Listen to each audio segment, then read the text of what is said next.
The torch flame guttered in the chill draft that seeped through the cracks of Riverrun's dungeon wall, its amber tongue bending like a supplicant before the night wind. Jaime Lannister watched the flame dance and felt it mocking him.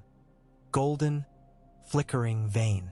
Once, songs had named him the Lion of Lannister, heir to Casterly Rock, the handsomest knight in the Seven Kingdoms, wielder of glittering steel and blinding smiles. Now he wore rusted manacles and stale straw as a crown, and the songs had soured to jeers. Each night since Robb Stark's victory at the Whispering with the clangor of his capture had replayed in Jaime's dreams.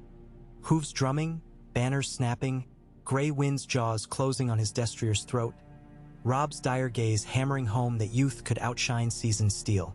But worse than the shame was the silence that followed, 3 moons locked away, fed on stale bread and disappointment, until all he had left were flies, foul memories, and the scratch of quills above. Every so often Edmure Tully's jailers would unbolt the door and permit the old knight, Ser Brynden Tully, to peer in, measuring him for some ransoming scheme that never came to pass. Jaime had twice contemplated wrenching the chains loose and dashing his skull against the stone rather than submit to whatever judgment awaited in King's Landing once Stark and Tully tired of him. Yet each time his mind returned to the image of Tyrion pacing the Tower of the Hand, sleeves heavy with parchment and cunning, spinning plots like a spider spins silk. If anyone might rescue him, it would be the imp. Until then Jaime endured, muttering half-remembered vows to the Kingsguard that tasted ashbitter on his tongue. The gods were listening or else laughing at him. On the day the door opened not for a jailer but for Ser Cleos Fry, flanked by Robb Stark's grim bannermen and a maid in mail who looked forged from northern winter. "Your sister sends an offer," Cleos said, voice thin as the parchment he carried. "A hostage exchange. Sansa Stark for the Kingslayer." Jaime's heart leapt, not for Sansa Little Dove, but for the notion of movement, of purpose, of escape from straw and rot. Yet he had misread the map entirely. They marched south 2 days, escorting him on a rope like some animal bound for market. He jested, needled, boasted in the golden tongue that had once charmed half the court, but the maid would not laugh. Brienne of Tarth carried her honor like a tower shield, impenetrable. When rain battered them near Maidenpool, she shared her cloak yet answered his gratitude with silence. It unnerved him almost as much as her size. On the 5th night, they reached a ruined septry and camped under a sagging cloister. There, lightning spidered across the clouds and lit Brienne's face like etched marble. A storm broke, a Stormlander's birthright, wild and deafening. Jaime could smell the sea though the waves lay leagues east. The scent pricked something buried deep beneath the layers of Lannister pride. Stannis Baratheon loves storms, he remembered, and the thought kindled a spark he could not name. That spark smoldered through the following days as they skirted royal patrols and bands of sellswords seeking coin. Words drifted on summer winds. Renly slain by shadow and flame. Stannis proclaimed rightful king by his red priestess. Blackwater burning bright with wildfire. Tyrion maimed but breathing. Tywin triumphant and marching west with golden lions roaring. Cersei barricaded in Maegor's holdfast with her monstrous child. And somewhere amidst the smoke of victory, Stannis regrouped on bleak Dragonstone, the last lawful son of House Baratheon clutching a cause all but abandoned. Dragonstone, the name gnawed him. In the small hours of a sleepless night Jaime began to trace the shape of a path he had never dared imagine. What was Cersei's love now but fetters? What was Joffrey but a brat in a gilded cage? His cruelty an echo of Cersei's own fears. Tywin saw only the lion's banner. He would never forgive the Kingslayer for slipping free of his iron plan. Yet across the narrow sea of politics stood a man grim enough to understand sacrifice, hard enough to carve a just realm from betrayal. Stannis Baratheon, the only lord who had ever rebuked Robert to his face. Honor binds him, Ned Stark used to say of Stannis, and honor would not bend to Cersei's whims. Jaime recalled how Stannis' jaw had clenched at Aerys' whimsies, how he had refused to feast while the realm starved. Would such a man trust a Kingslayer? Perhaps not, but he might trust a swordsman who sought redemption through service rather than lies. And if Jaime could serve, truly serve a king of law, the stain upon his soul might, finally, lighten. The idea was madness, yet it flared brighter with every mile. That night, beneath a shattered weirwood whose face wept sap the color of grief, Jaime Lannister forged his resolve. He waited until Brienne drowsed by the dwindling fire, her snores muffled by the gale. Chains do not hold the lion, he told himself, recalling old drillmaster whispers. He twisted, wrenched, slipped one gaunt wrist free, then the other. When dawn flushed the sky gold, he stood over Brienne, unarmed but unbound, and bade her farewell with a bow mocking courtesy. "I am no man's prize," he said, and melted into the waiting trees. The King's Road forked like a great river beneath him. North led to ice and stark vengeance, south to King's Landing and Lion's Lairs. Jaime chose neither. He stole a brown gelding from a hedge knight who drunk himself insensible, purchased a salt-stiff cloak in a village that stank of seaweed, and rode east through the stormlands. The rains were relentless, hammering helm and hide until both shone slick as beaten bronze. Yet the lands themselves welcomed him. Old keeps battered by Dornish wars, gnarled orchards heavy with sour apples, pocked moors where the ghosts of storm kings paced beneath thunder. It felt honest, this realm carved by wind and water, devoid of Casterly Rock's gilded veneer. On the 17th day, he reached a lonely cliff where black cliffs plunged into boiling surf. Below sprawled the ferry docks of Wendwater, their pilings half-eaten by salt. Fisherfolk eyed him warily, another wandering knight with tarnished greaves, but silver still purchased passage across the bay. By dusk, Dragonstone's jagged silhouette loomed, a dragon's back rising from mist, basalt towers like scales, gargoyles leering, fire glowing in hidden throats. The ancient fortress reeked of smoke and fate. The guards at the sea gate bristled at his lion-emblazoned surcoat, but he had bound it beneath the brown cloak. "I am Ser Jaime of House, no house," he said, voice stripped of pride. "I beg audience with King Stannis." They searched him, found naught but a dirk and weathered purse, and shoved him toward the stone drum where Davos Seaworth waited with wary eyes. In the cavernous chamber lit by red glass lanterns, Jaime saw Stannis Baratheon for the first time since Robert's coronation. Older, gaunter, skin drawn tight across cheekbones sharp enough to slice truth from lies. Behind him hovered Melisandre, her scarlet silk pooling like fresh blood, eyes glowing with an inner furnace. Davos stood at Stannis' side, fingers drumming his shortened knuckles, mistrust carved in every line of his face. "Kinslayer," Stannis breathed, voice stone on stone. "Why come you to my hall?" "Not Kinslayer," Jaime answered, refusing to flinch. "Aerys Targaryen was no kin to me, nor you. He was a king I swore falsely to protect. You are a king I would swear truly." The words echoed, fragile as frost. Davos sucked a breath. Melisandre tilted her head, lips curling around some unseen flame. Only Stannis remained unmoved. "What oath speaks a man who broke the holiest of vows?" "The oath of a sword seeking a just hand," said Jaime. "I broke my vows to save a city. I will keep new vows to save a realm." Stannis' gaze cut deeper than any blade. Moments stretched, drawn taut by the hiss of torches. At last Stannis spoke. "Kneel." Jaime knelt. "Knee met basalt." Cold leached through greaves into bone. Melisandre's whisper flowed like hot wine. "The Lord of Light has long hinted at a golden sword turned against its own kin." She reached out, but Stannis raised a hand, forbidding her touch. "Ser Jaime Lannister," Stannis intoned. "Do you swear by the seven you scorn, by the Father's judgment, the warrior's strength, and every god who yet watches that you will serve House Baratheon of Dragonstone faithfully, forsaking all false loyalties?" "I swear," Jaime said, voice steady.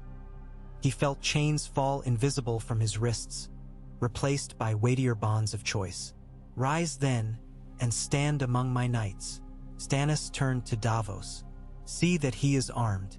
If he betrays me, I shall gift his pelt to my daughter's kittens." Davos's mouth twitched. "Aye, your grace." That night Jaime sat in a cell of stone, but this cell was his by choice, a guest's austerity. He found no straw, no flies, only a cot and a single candle whose tallow wept slower than his thoughts.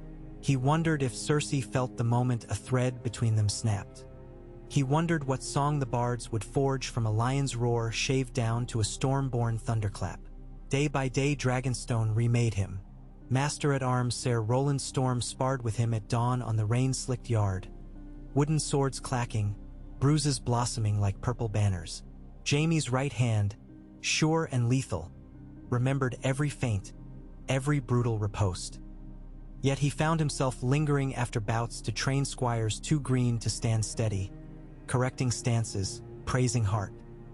He wore no lion's mane on his cloak, only plain brown, and the humility fit him like new-forged mail.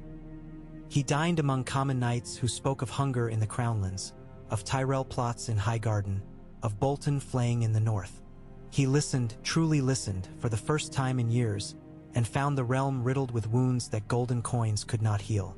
In the hall Melisandre's flames danced and whispered.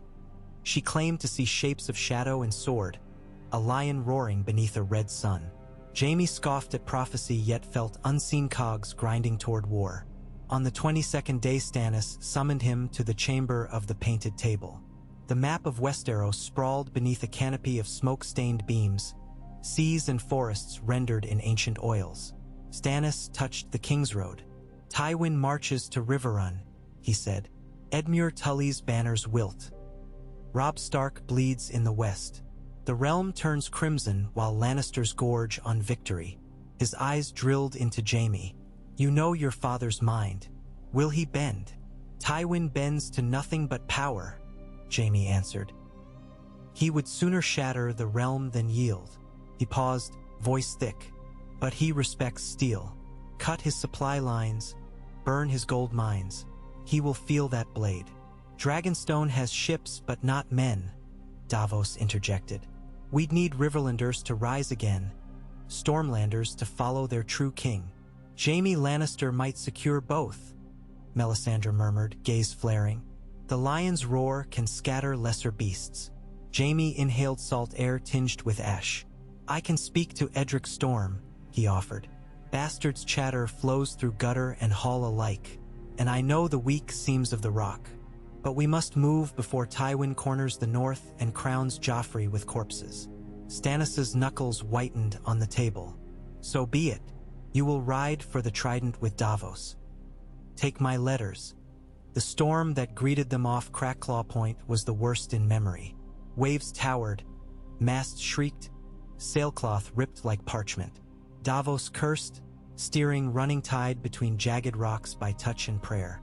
When lightning speared the heavens, Jaime glimpsed the Red Woman on deck, arms raised, eyes molten. Thunder answered her. A wave struck, hurling Jaime aside. Salt water filled his lungs, darkness claimed him. He awoke in a tangle of ropes as pale dawn bled over the horizon.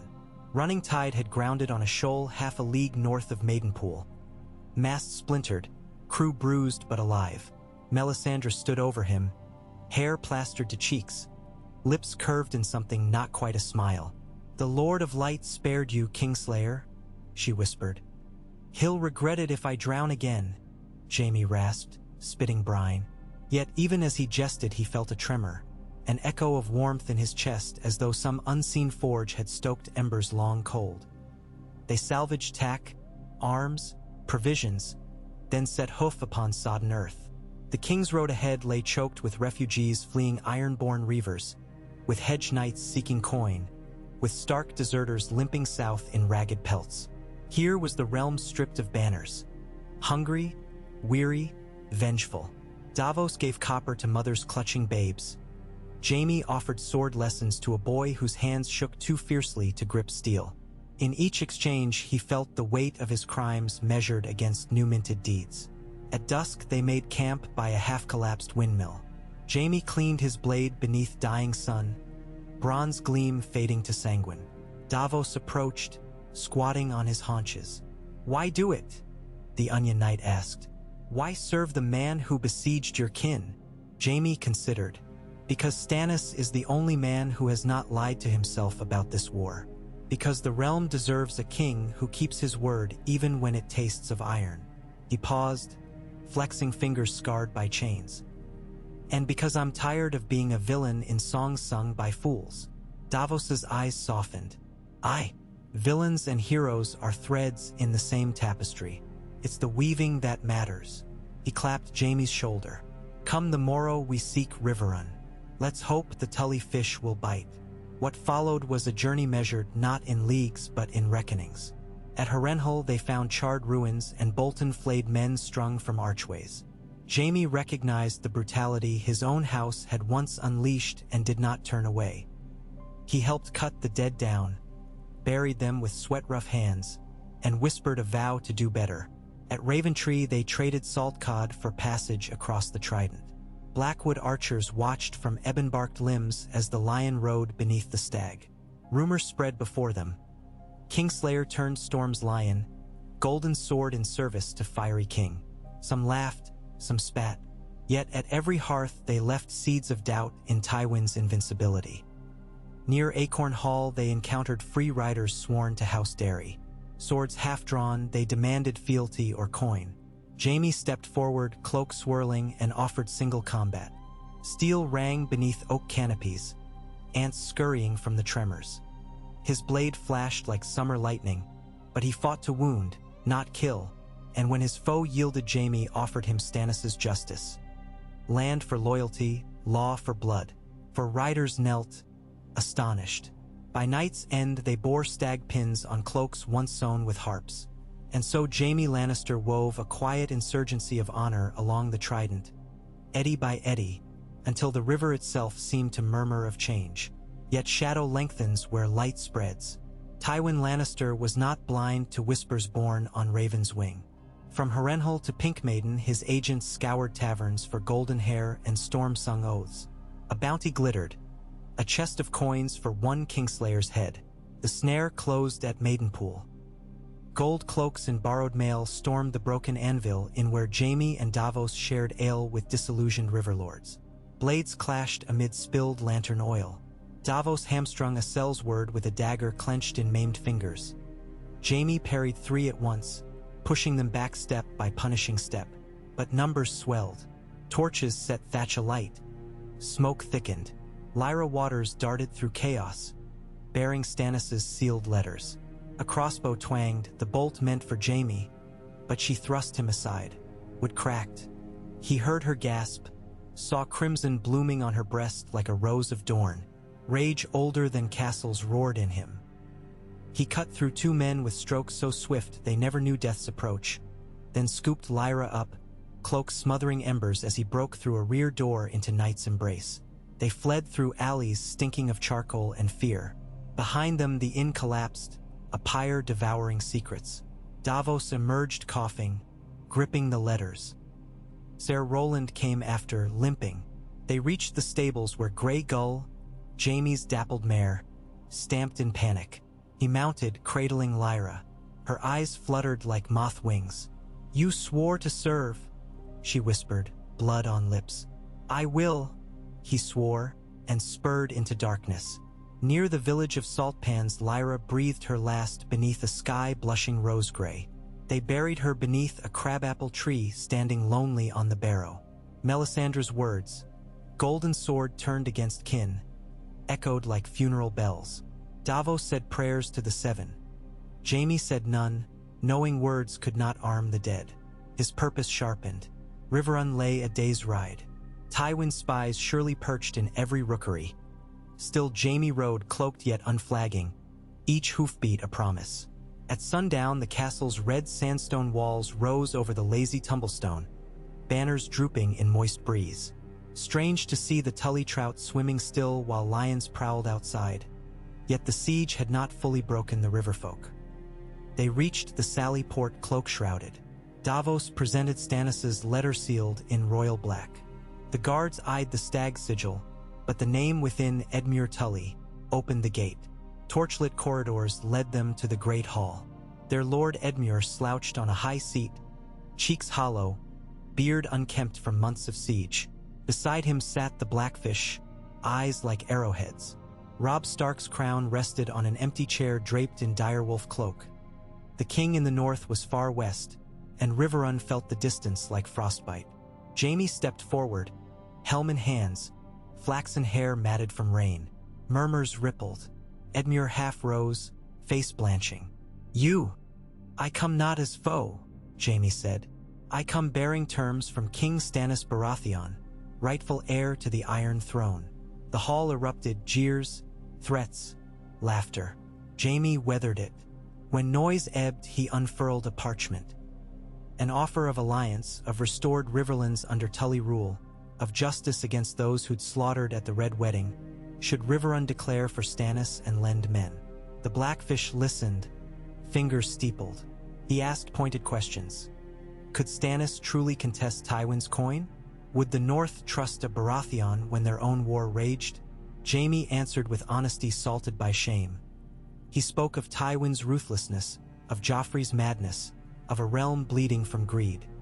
He confessed his own failings, swore to lay the lion's sword at Stannis' feet to cleanse the stain of kingslaying.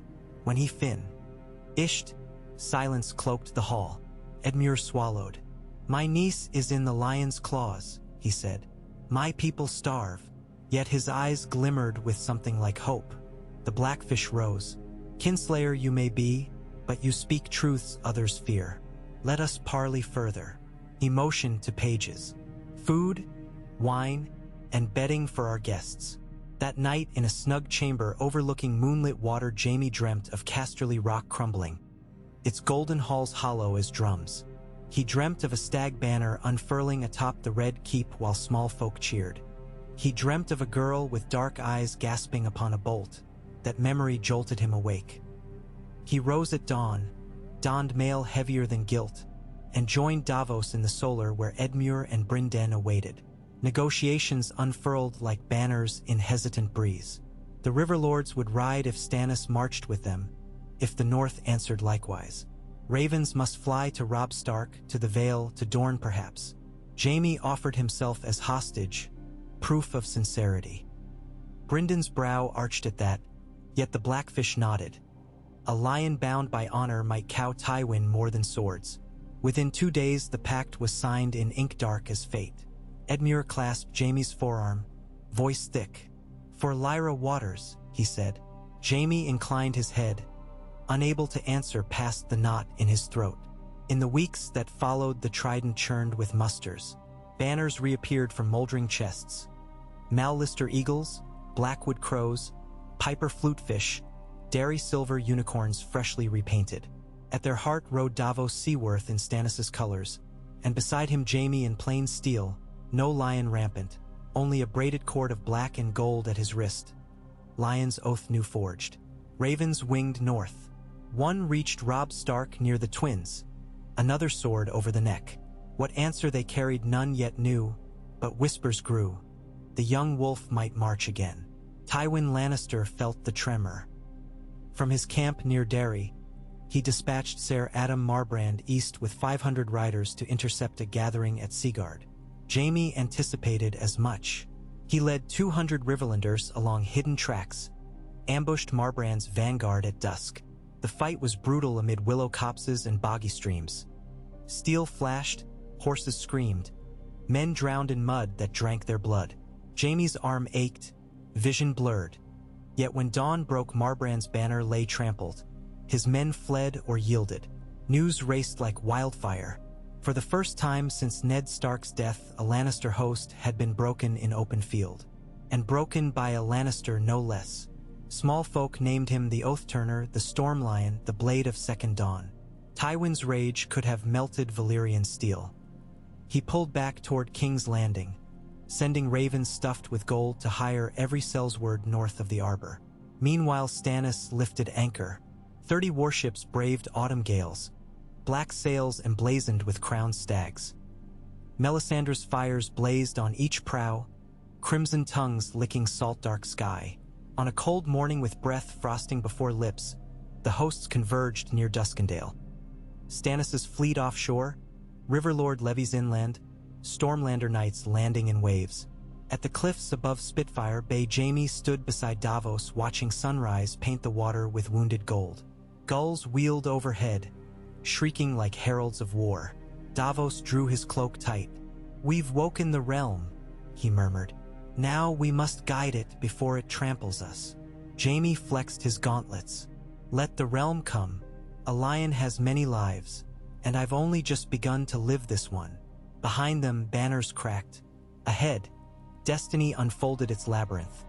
Tywin's wrath, Cersei's machinations, Joffrey's spite, Robb Stark's uncertain road.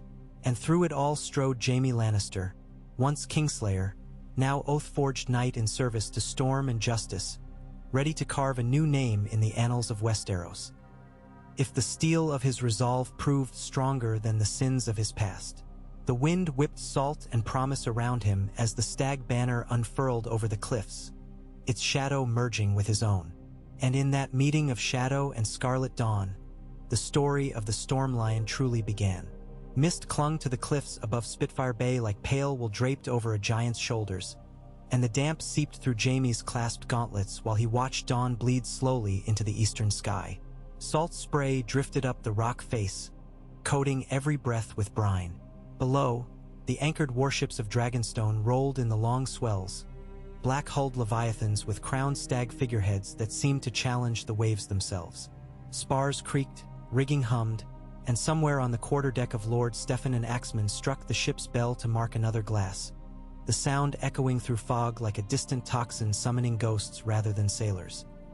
Jaime drew in that sea-raw air as though it might scour the lingering taste of Lannisport wine from his tongue and replace it with something sterner, something honest.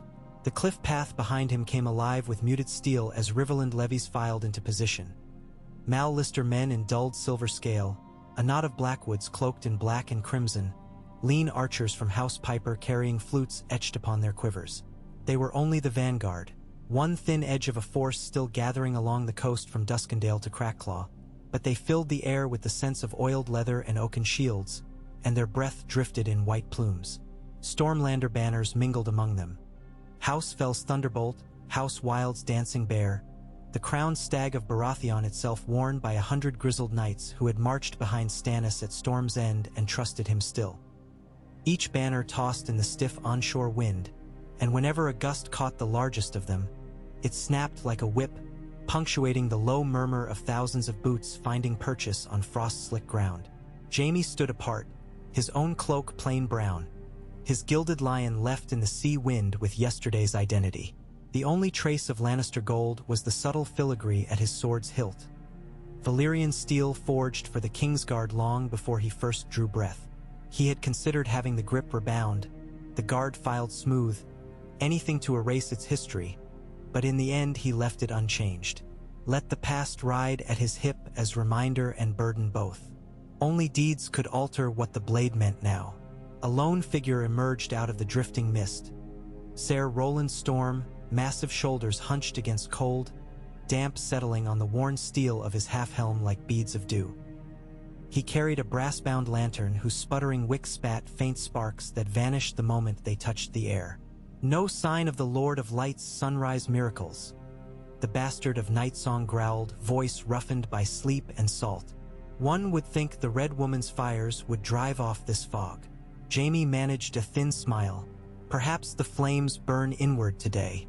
There's enough zeal beneath her red silks to light half the narrow sea.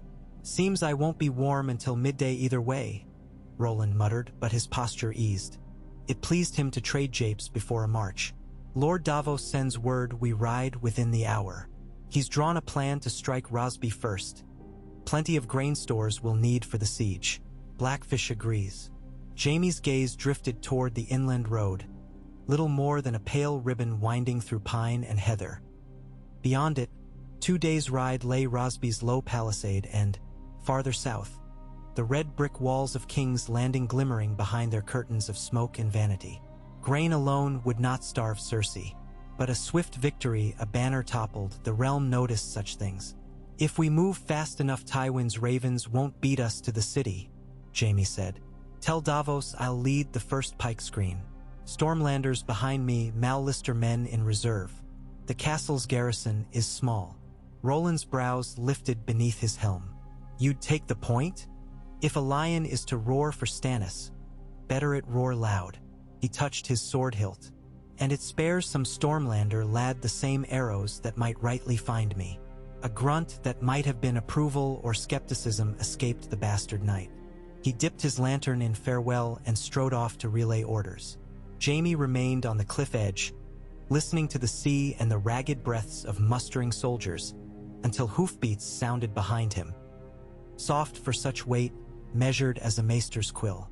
He turned to find Davos Seaworth astride a squat gelding the color of river mud. The Onion Knight's battered shield, broken ship's sigil flaking paint, hung from his saddle bow. In gloved hands he held a sealed parchment, black wax stamped with the crowned stag inside a ring of wildfire. "How well do you know the Rosby lands?" Davos asked by way of greeting. "Well enough to avoid their wine." Jaime swung up onto Grey Gull, the mare stamping impatiently. "I'll not vouch for what we find inside those walls, but the roads are straight through flat fields. Good ground for cavalry. Their lordling bent knee to Joffrey last I heard. Then the small folk will fear us." Davos's mouth tightened. "Remind your men, no looting, no torching granaries. We need those stores intact." "I'll remind them," Jaime promised, though he suspected discipline would hold better under Stannis' shadow than under his own. The Onion Knight offered the parchment. "A letter for you from his grace," Davos said. "Best read it before we march." Jaime cracked the seal. The script within was angular, no flourish to soften the terse strokes. "You lead the first assault. Victory or failure will show the realm whether your oath is iron. Bring me Rosby's stores intact and its banners reversed within 2 days. Do not return without both. Stannis Baratheon. No threats, no promises of favor. Only expectation as stern as the basalt of Dragonstone." Jaime folded the parchment, slid it into a pouch, and nudged Grey Gull toward the forming column. "You'll have your stores, Ser Davos, and the castle's gate as well." "I believe you." Davos's quiet confidence weighed heavier than Melisandre's proclamations. "Luck and light with you, Ser Jaime." "Luck is for fishermen," Jaime answered, voice carrying as he raised his visor. "That leaves us only steel." They rode in 3 ranks down the valley road, hooves drumming a cadence that drew farmhands from hay-scattered barns and woodcutters from trembling hedges. Jaime let Lannister trumpeters sound no warning beyond a single low note, enough to announce an army, not enough to forecast intent. He could feel the men's unease ripple like wind over wheat whenever villagers shrank from the stag banner, memories of the Blackwater too fresh.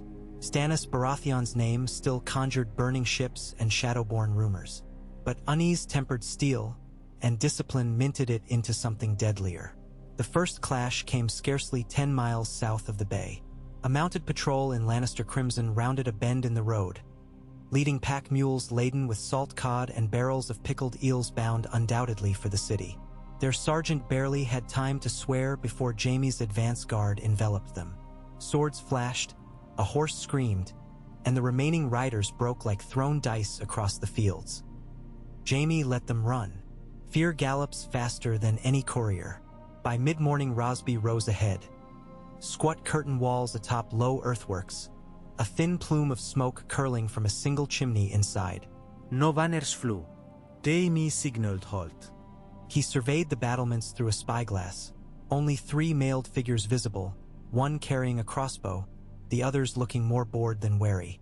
Stannis' words echoed. "Victory or failure will show the realm whether your oath is iron." Jaime felt for the spine of his purpose the way a sailor checks the set of a mast. Then he raised his sword and trotted forward alone, cloak rippling. Behind him he heard the hiss of breath from 500 throats as the lines held position. When he was within a spear's cast of the gatehouse, he reined in. His voice carried clear across the space. "Open these gates. You face Ser Jaime Lannister, now sworn sword to King Stannis Baratheon. Yield and no blood need spill today." The men atop the wall conferred in startled whispers. From a narrow murder hole a grizzled face appeared, eyebrows lost behind a dented sallet. "Kingslayer." He mangled the honorific into something between awe and disgust. "Why not ride back to your sister's skirts?" "Because my sister's skirts are stained," Jaime replied. "Will you add yours to the wash?" Silence answered, then the slamming of bolts withdrawn. The portcullis creaked, protesting each inch of ascent. Jaime led Grey Gull forward at a walk, Riverland infantry pooling behind him like a tide waiting the moon's permission. Inside, a handful of household guards lined the courtyard. Old men in patched mail, boys gripping spears too tall for them. Their captain approached, helm beneath one arm. "My lord is sick of the bloody flux," he said. "No heir of age. We've stores and small folk aplenty. Swear we'll be treated just." "Not just fair," Jaime answered. "Your captain will remain. The rest will lay arms and receive quarter." "Who commands here?" "Lady Fealty," the man said, white-knuckled on his helm rim. "She's with the leech physicians." Jaime nodded. "Fetch her. She will sign the articles. And the gates stay open." The surrender took less than an hour. No enemy arrows, no burning pitch.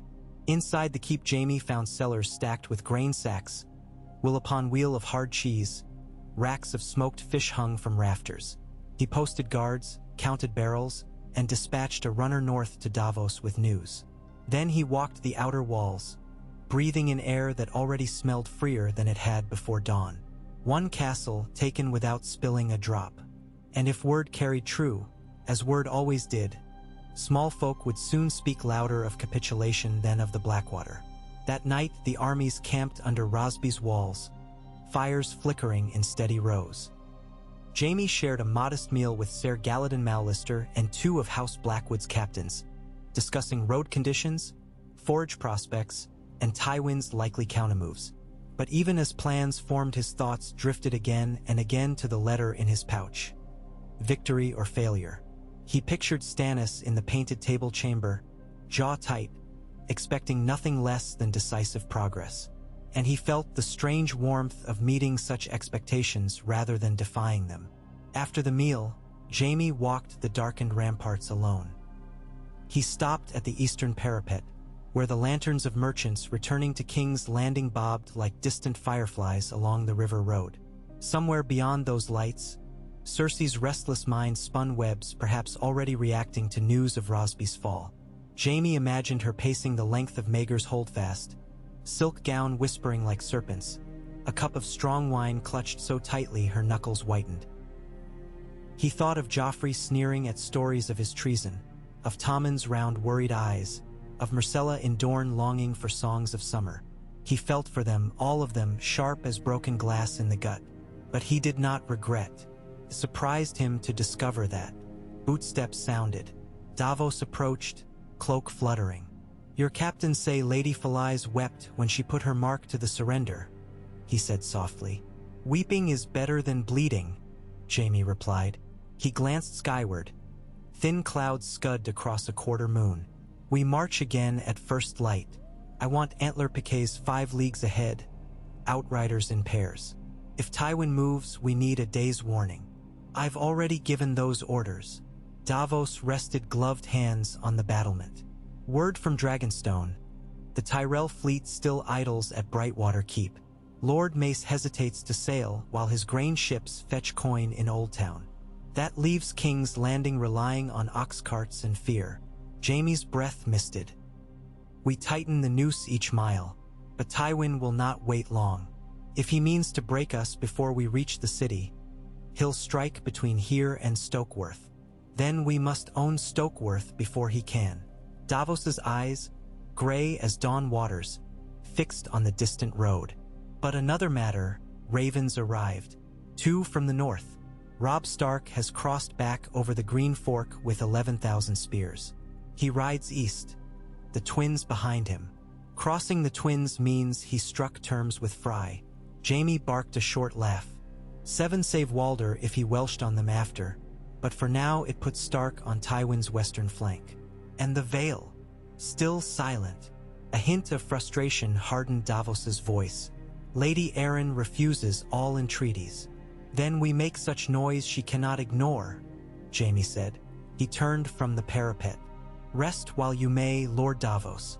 Tomorrow we win another harvest."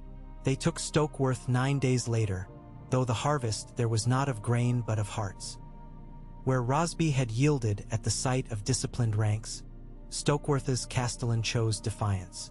His crossbowmen peppered Jaime's approach, forcing siege engineer Richard Swift to drag forward rams and scaling ladders.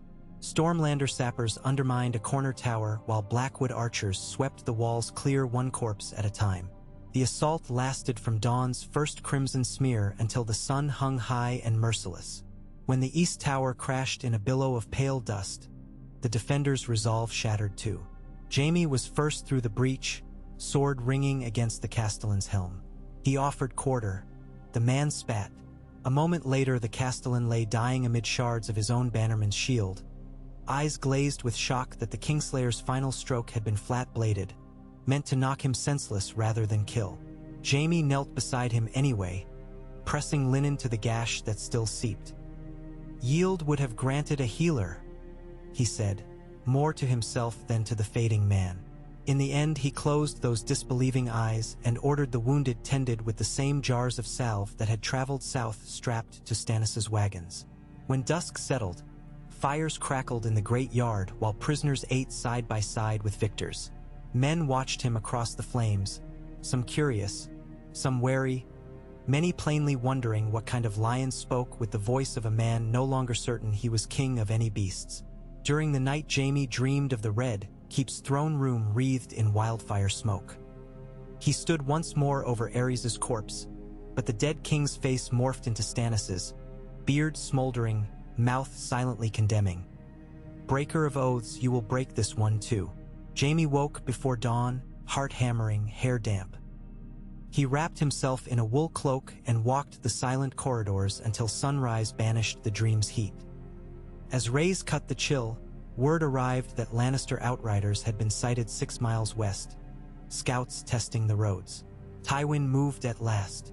Jaime ordered the army ready to march within the hour, wagons loaded, wounded mounted on litters, fires doused. Davos met him at the gate, cheeks razor-scoured and eyes red from lost sleep. "Do we attempt another siege so soon?" he asked. "No, sí," Jaime answered. "We put King's Landing between 2 armies before Tywin can gather a third. You will hold the Rosby-Stokeworth road with the main host. I ride south with 800 spears and a dozen galleys hugging the coast. We strike the Mud Gate at dawn 4 days hence."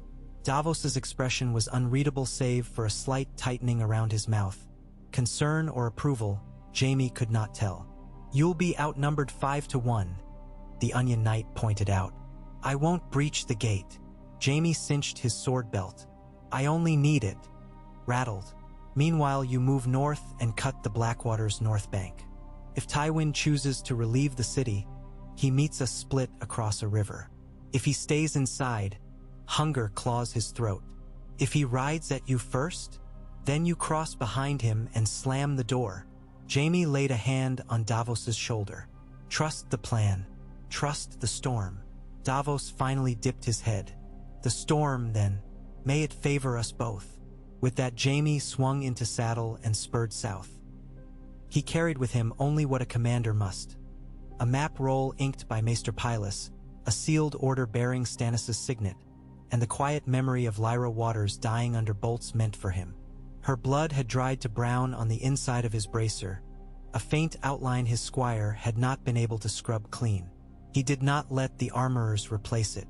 They reached the Mud Gate in deep night, dismounting among twisted reeds where the rush emptied into Blackwater Bay. The city's wall loomed ahead, a darker line against the star-splashed sky.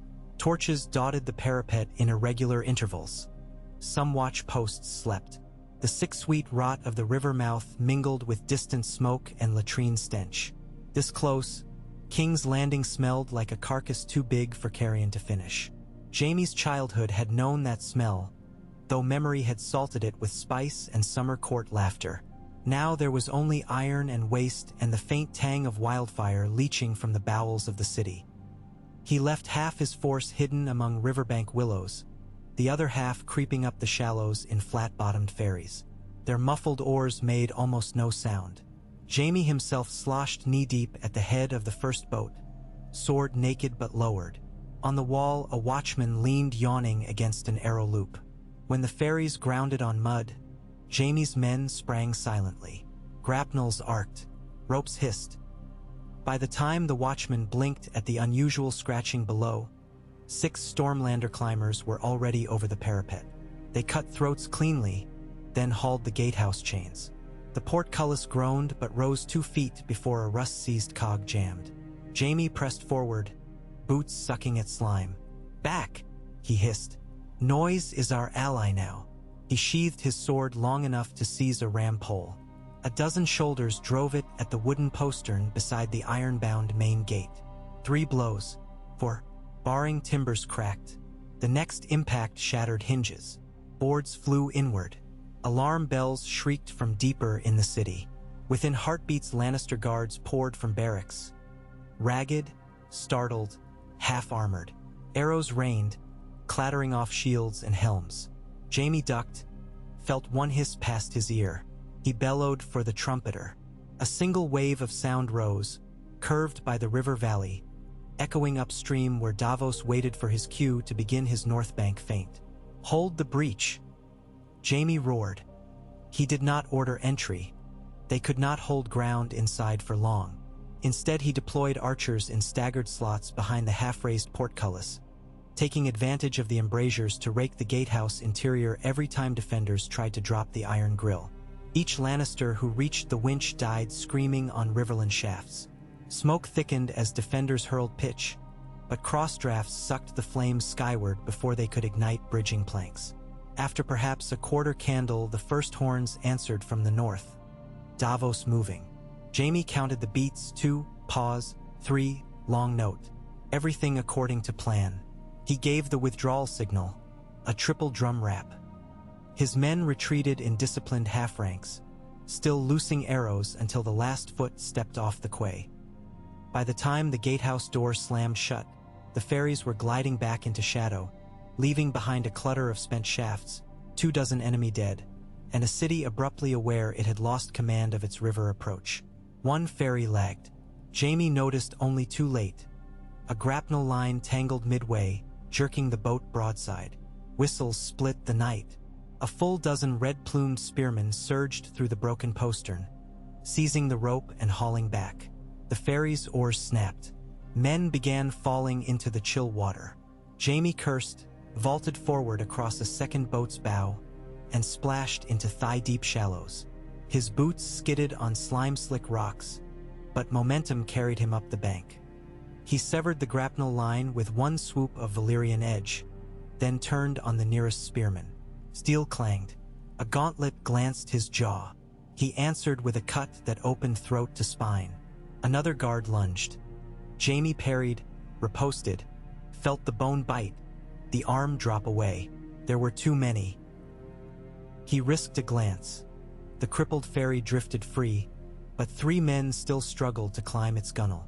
One wore Riverland blue, an arrow through calf. Another's helm had fallen, revealing a pale boy's face twisted in panic. Jaime planted feet, soared a wheeling star around him. Each breath seared lungs. Each heartbeat felt like a hammer blow, but the spear line folded. He stepped through sudden space, caught the boy by forearm, dragged him onto muddy planks.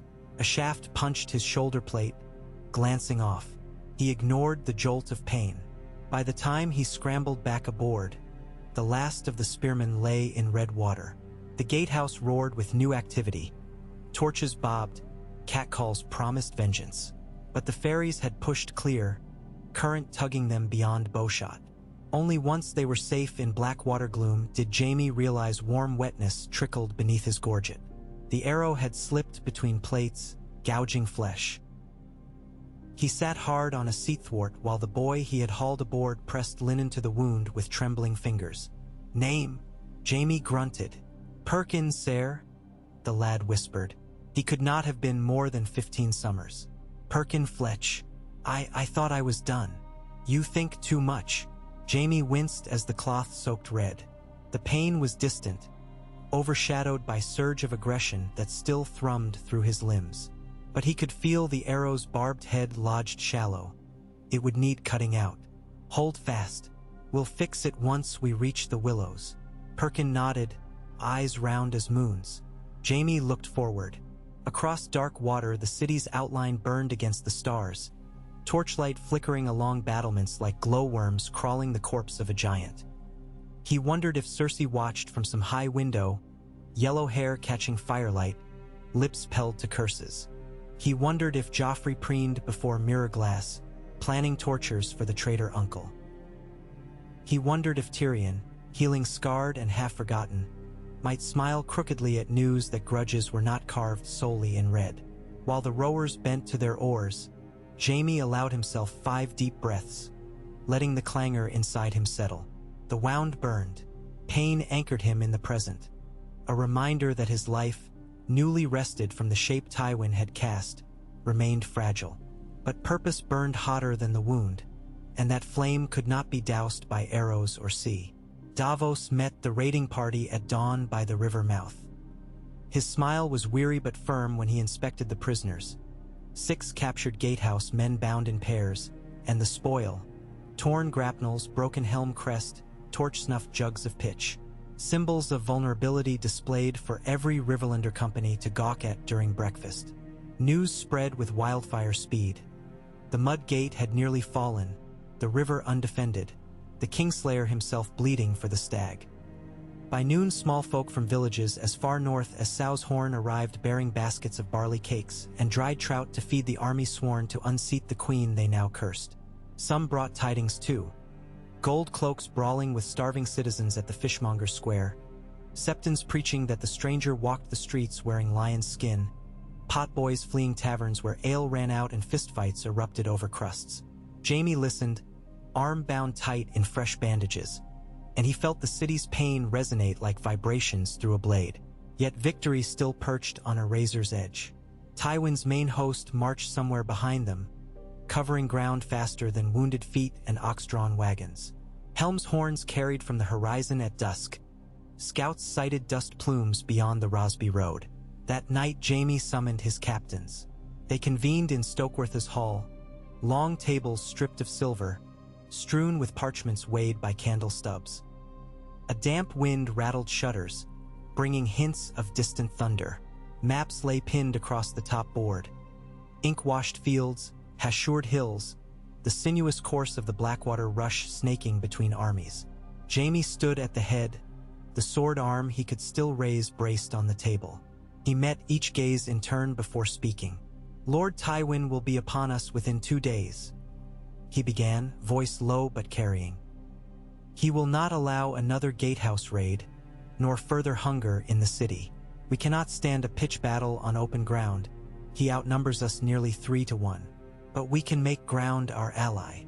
He pointed where shallow fords dotted the rush just north of the Antlers. "Here is Maiden's Ford. We mine it tonight, sink stakes and caltrops beneath the waterline. Davos's men will hold the western shore. We feign retreat to lure Tywin's vanguard across." His finger traced a crescent path curling south along a wooded ridge. "Meanwhile, I ride northeast with 200 cavalry to threaten Derry. If Tywin splits forces, we bleed them piecemeal. If he gives chase, we draw them into marshland where horse bogs and foot sinks.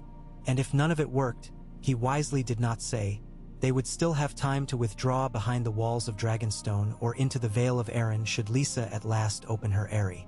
But men marched better on strategies that promise gains, not escapes. Galladon Mallister's gloved fist thumped approval. Blackwood captains exchanged nods. Stormlander knights looked to Ser Roland, who answered with a grunt that might have been assent. Only one voice challenged. Ser Ronnet Connington, his green and red griffin crest recently aligned with Stannis after bitter disinheritance. "What of Edmure's promise?" he asked. "He swore Riverlords and strength if we push to the Trident. Yet here we squat beneath the city's stink." "Edmure's strength comes," Jaime replied. "But levy columns march slower than vengeance. We must hold until they do, and until Robb Stark appears on Tywin's flank." Connington's mouth twisted. "The young wolf chases dreams of queens in the west. The young wolf now hunts lions," Jaime said, a note of steel. "He has crossed the Green Fork in our support. He trusts us to keep Tywin occupied." He paused. "Let us repay that trust." No more dissent followed. They set tasks, assigned scouts, and by first watch the hall stood empty save for Davos lingering over the map. "You risk much on stark honor," the smuggler knight observed quietly. Jaime flexed his bandaged shoulder, felt the tug. "Robb knows what his realm costs him each day. He will come." A faint smile tugged at his lips. "If only to repay me for the Whispering Wood." "Your confidence astounds," Davos said, but his tone held equal parts admiration and concern. "Sleep tonight if you can. The Dawn Knight cannot shine if he dulls himself." Jaime nearly laughed at the new title scrawled by Tavern Bawds. Dawn Knight, after the morning raid, the shade of Stannis' red sun sigil. He doubted it would last once bloodshed resumed, but it amused him more than Kingslayer ever had. "I'll try," he promised, though he suspected dreams would not play kind. Tywin Lannister arrived sooner than anticipated. At sunset the following day, dust storms hazed the horizon, and outrider horns warned of cavalry within 6 miles. Jaime found himself in the saddle again, gray gull foam-flecked yet willing, as he led his 200 toward the marshes east of Sow's Horn. Behind him thundered Connington griffins, wild bears, Selmy tridents, Stormlander sigils stitched onto hasty surcoats, men eager to carve redemption from the backs of their former liege. The wind carried the smell of sun-baked mud and trampled fennel. Long grass rippled like painted silk as the column snaked along dike paths only local fishers truly knew. They reached the first causeway at moonrise. Jaime ordered half his riders to tether mounts under willow canopy, the rest to lie belly down in tall sedge bordering the track. He crouched beside Ser Ronnet, scanning the glimmering marsh to west. "Watch for lantern formations," he whispered. "Tywin marches by discipline. His outriders will light the way for infantry columns. When the first rank commits to the causeway signal." Ronnet's jaw flexed. Old Lion's grown cautious. He might test the ground. "Then we wait until his scouts test and find nothing." Jaime rolled his stiffened shoulder. The arrow wound throbbed but felt distant, overshadowed by the hush of men holding breath in the dark. Patience wins more battles than courage. The marsh smelled of decay and flowering water lilies. Insects hummed. Somewhere a bittern boomed. Jaime let those sounds fill the minutes until, at last, the flicker of torchlight danced along the embankment half a mile west. 2, 3, then a dozen torches bobbing slow, warily. Scouts. Lanterns behind, a sign of heavier foot. A trumpet call small and shrill carried across the still water. Tywin's vanguard signaling clear passage. Ronnet's grip tightened on his horn haft. Jaime rested a gauntlet hand over it. Not yet. He counted heartbeats, 10, 20 more. Then heavier clinking drifted. Men in mail crossing timber planks.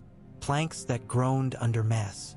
Another minute and he heard the splash of a mule stumbling off narrow boards into muck. A curse followed by laughter down the column.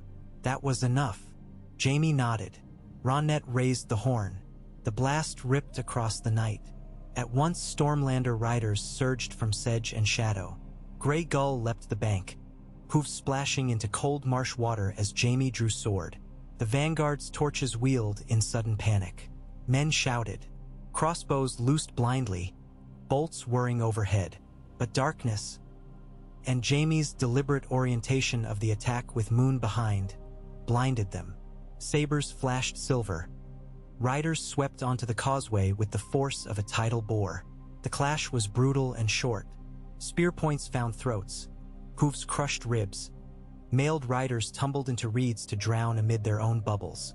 Jaime parried one long sword, riposted through collarbone, then wheeled Grey Gull aside from a stumbling ox cart. He cut the traces, slapped the ox into the marsh, watched cart and driver vanish into muck beneath thrashing poles. A second cart jammed sideways, blocking retreat. Panic rippled down the line. Scouts broke and ran. Stormlanders cheered, voices feral. "Fall back," Jaime shouted after 3 passes. Back to the willows. The aim was never full annihilation. Fear and obstruction would stall the entire marching order as men behind pressed blindly forward. A trapped column offered time Davos needed.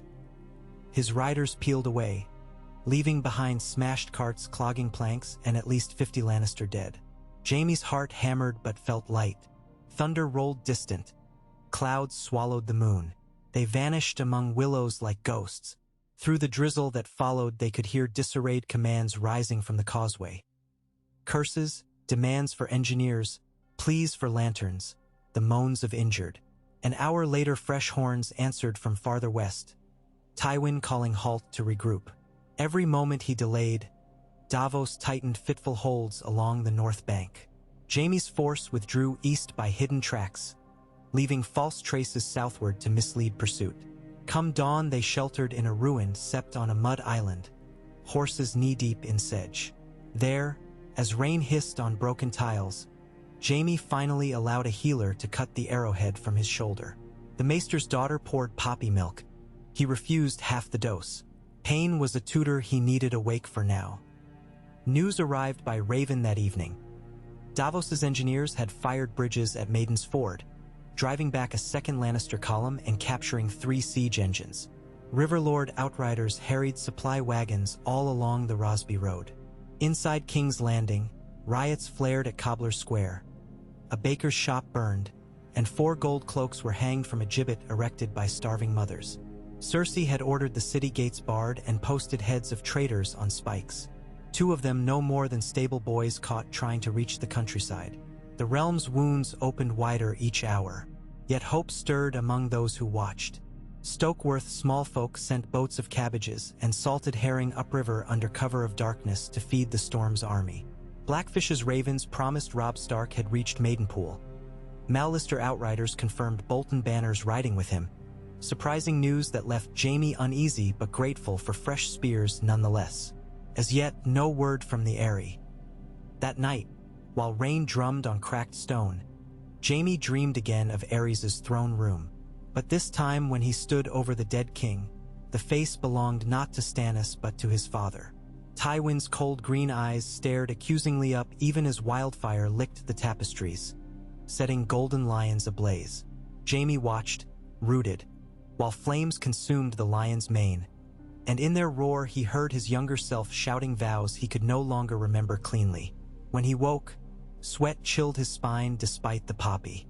He rose, paced the ruins sept until dawn. 2 days later, Davos joined him on the mud island with tidings grave and galvanizing. Blackfish reached Seaguard, he reported, wiping marsh salt from his beard. Robb Stark rides with him 8,000, mostly foot. Bolton, Mormont, Glover. But word comes Bolton's men whisper of separate packs. Hard to know truth. He hesitated. Of greater note, Lady Melisandre claims a vision in the flames. She says a lion's blood on a stag's blade will turn the tide at the city walls. Your blood, Ser Jaime. Jaime raised an eyebrow. Has she asked to bleed me? Not yet, but she urged Stannis to ride hard from Dragonstone with the main strength of his fleet. They could arrive within a fortnight. Then we hold 2 weeks, Jaime said. The city phrase, Tywin bleeds provisions. Every skirmish chips at his legend of surety. Davos nodded, but his eyes lingered on Jaime's bandaged shoulder. She believes sacrifice may be required. I am no stag, yet neither purely lion anymore. Jaime managed a thin smile. If blood must fall, let it be in battle, not in some firelit ritual. Tell her the Lord of Light will have his share soon enough. The Onion Knight clasped his forearm, fervor tempered by respect. I will stand between you and her flames, if need be. And I between you and your doubts, Jaime replied. They both laughed, quietly, like comrades who had survived more than chance would ordinarily allow. They broke camp before noon, slipping farther southeast as Tywin slowly extricated his columns from marsh snares. Each maneuver was a dance across mudflats and hedgerow-latticed farms, with Jaime's riders striking supply lines, collapsing dikes, and driving herds of cattle into the enemy's quartermasters. Every raid drew curses painted in Lannister red but cost Tywin precious hours and morale. At dusk on the 7th day, storm clouds towered cold and black over the bay. Forks of white fire raked the world. Jaime halted his men on a low ridge overlooking the sea. Far off he could just make out the silhouette of Dragonstone war galleys sailing north under reefed mainmasts, dark shapes flickering each time lightning split the horizon. Stannis was coming. Thunder rolled closer. The first fat drops of rain splattered helm and gorget. Jaime turned to his soaked riders. "Tonight we rest," he declared, voice raised over the rising wind. "Tomorrow we ride for the rush one last time. When Stannis lands on the south bank, we bind Tywin between fire and flood. And if the lion refuses the trap," a Glover sergeant called, water streaming from his beard, "then we break his teeth where we stand." Jaime answered, sword raised skyward. Lightning flashed silver along the blade, and thunder answered like 1,000 war drums. They made camp in the lee of the ridge, fires shielded by canvas and stacked sod. Rain became a cascade, drumming on helms and tents, but men slept deep. Exhaustion a bomb poppy could not rival. Jaime found no such solace. He sat beneath a flap of hide, sharpening sword and thoughts. Each rasp of whetstone peeled memory free. Casterly rock corridors echoing with his boyhood sprint. The golden lion banners at Harrenhal's tourney where he had first glimpsed Lyanna Stark's shy smile. Vows spoken before 1,000 candles. Screams echoing in a burning throne room. He did not regret the blade Aerys had tasted. Nor did he wholly regret the oath he had just forged to Stannis. Regret, he realized, was too simple. He felt instead a deep, weary knowledge that each choice, once made, birthed a tangle of consequences as thorned as any roses in High Garden. And if his blood must water those consequences, so be it. At dawn thunder still muttered, but the rain had softened to a steady drizzle. Clouds scud low, their bellies purple. The army struck camp swift as any storm's end muster. Hooves churned mud into slick ribbons. Jaime rode at the van again, shoulder aching but serviceable. Every mile south the air smelled more strongly of smoke and filth. King's Landing groaning unseen beyond the hills. They crested a ridge and saw Tywin at last. His host, bright even beneath cloud gloom, wound along the Rosby road. Columns of crimson and gold, siege towers lumbering on great timber wheels, spear points massed like a wheat field gone to steel. Trumpets brass bright carried through damp air, bold and ruthless. Jaime counted standards. Marbrand, Brax, Crakehall, Lydon. Tapestries of old alliances sewn into one unstoppable tide. But tides could be turned by sudden channels, by reefs uncharted. He raised his sword. Signal Davos. A messenger wheeled away. Within minutes black and white Lannister banners fluttered on the far riverbank. Drums boomed. Tywin's vanguard hesitated, great snake head lifting. Even from distance Jaime saw the lion banner shift as if sniffing risk. Then from the bay a new sound rose. Deep horns maritime, echoing across water. Sails appeared beyond the mouth of the rush, row upon row of dark canvas crowned by golden stag heads.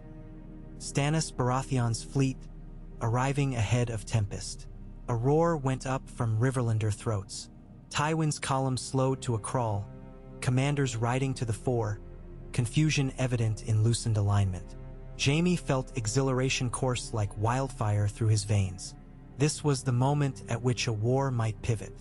Forward, he urged Grey Gull into a trot, the riders behind fanning out into attack wedges aimed at Tywin's flank. Dust and drizzle mingled into gritty paste on his face, but he grinned through it like a boy again, sword aloft, heart hammering battle's old drum. A flash of movement then, a banner splitting, Lannister outriders racing toward them in tight wedge. At their head galloped Ser Kevan Lannister, silvered hair plastered to brow, eyes locked on his nephew.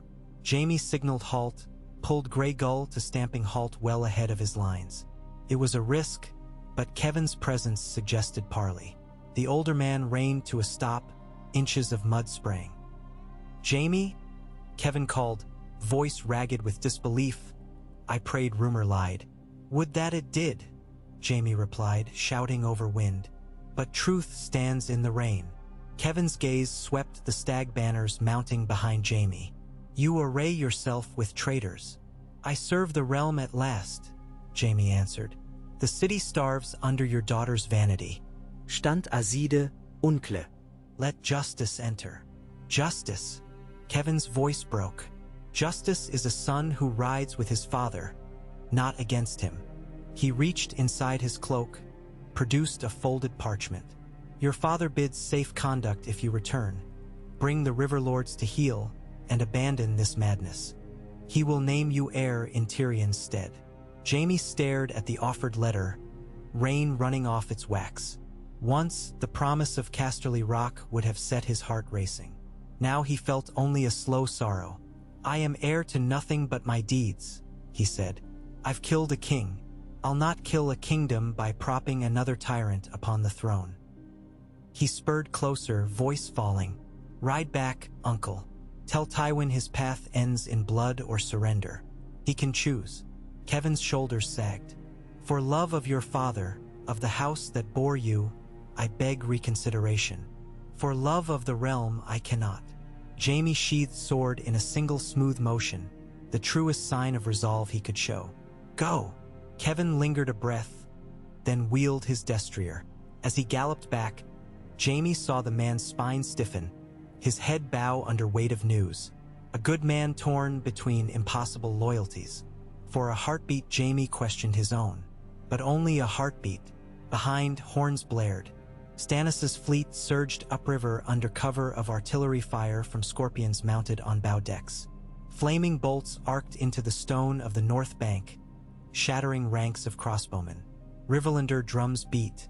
Jaime lifted sword once more.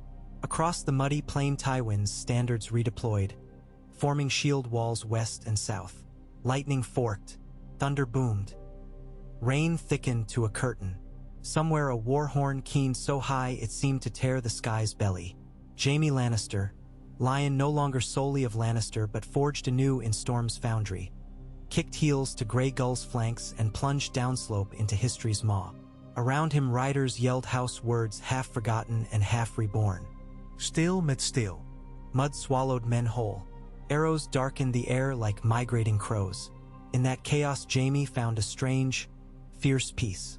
Each swing of his blade, each shouted command, felt like a stanza in a song that could, finally, outshout the mockery of Kingslayer, overwrite the chorus of shame. How long the battle raged, he could not later say. Time dissolved into flashes.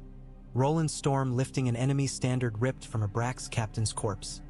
Davos wrestling a dismounted knight in calf-deep mud. A Stormlander youth falling lifeless with surprise still wide in his eyes. Melisandre on a bow deck, robes plastered crimson to skin, arms raised while sheets of flame leaped along trickster's sails, lighting the dread waters gold.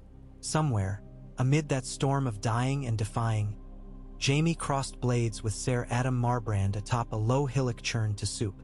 Old friend, once sparring partner. Now duty split them.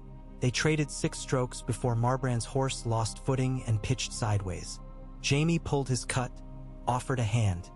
An arrow took Marbrand through visor before judgment could. When horns finally signaled withdrawal, night had fallen, bleeding red across tatters of cloud. Both armies staggered apart, dragging wounded, gathering shattered banners. The rush ran black beneath flickering river fires. But the south bank belonged to Stannis now, the north still contested. Tywin's siege engines smoldered near Maiden's Ford, useless. Most telling, half the gold cloaks within King's Landing had deserted their posts during the fight, trying to flee famine or join whichever side looked likelier to feed them. Jaime sat a moment astride his mud-plastered mare, sword tip resting in churned earth, breath raspy and throat raw from shouting. Rain washed gore down steel plate, leaving red rivulets that flowed toward the river like tribute. Around him lay the first true field he had commanded, not in his father's name or the Kingsguard's, but in his own. Davos approached, torch-casting flickers across his lined face. "Stannis calls counsel," he rasped. "Tell him I come," Jaime said, sheathing sword though his hand shook. Lightning illuminated Tywin's camp withdrawing north, battered but not broken. Beneath that flash he fancied he saw his father watching him across the field. Eyes cold, face unreadable. Yet the vision flickered out with the next heartbeat. leaving only rain and the weary cheers of men who believed dawn might bring more than suffering. Jaime turned Grey Gull toward the riverbank where crimson sails now lay furled against mast booms at rest. As he rowed, he tasted blood, his own or another's he could not be sure, but he tasted also the salt of the sea and the iron promise of change. The battle for the throne was far from over.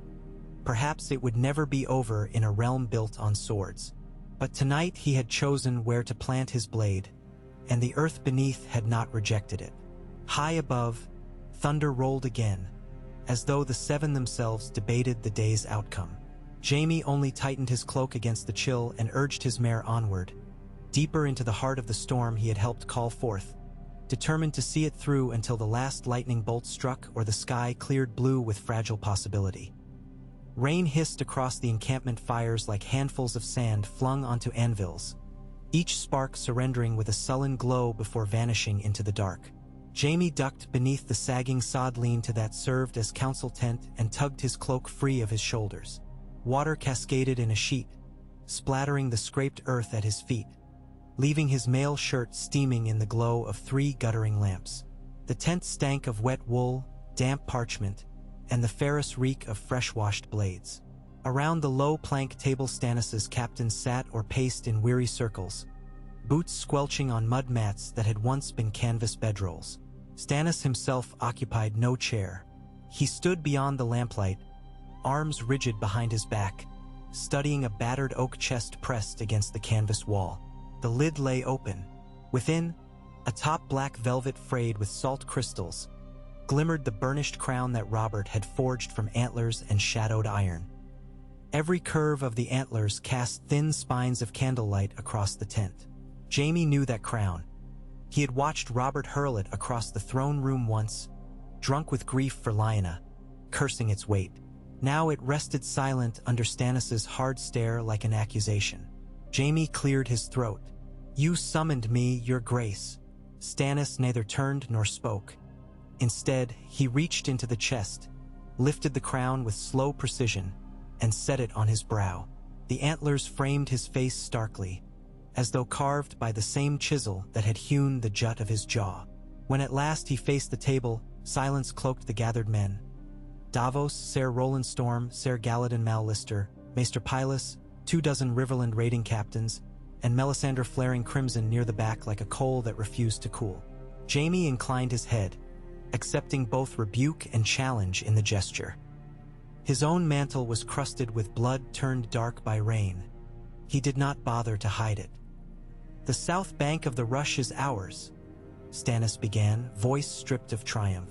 "Our fleet commands the river, and yet Tywin Lannister withdraws in orderly formation, his baggage intact.